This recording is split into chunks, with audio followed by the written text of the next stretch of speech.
నమ్మవేమో గాని అందాల యువరాణి నేలపై వాలింది, నా ముందే విరిసింది.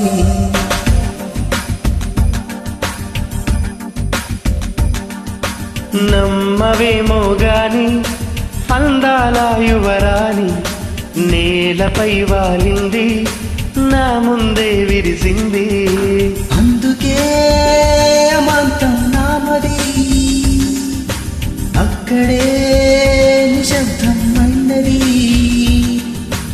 ఎందుకో ప్రపంచం అన్నది, ఇక్కడే ఇలాగే నాతో ఉంది. నిజంగా కళ్ళతో వింతగా మంత్రమేసింది, అదేదో మాయలో నన్నిలా చివేసింది. నిజంగా కళ్ళతో వింతగా మంత్రమేసింది, అదేదో మాయలో నన్నిలా ముంచివేసింది.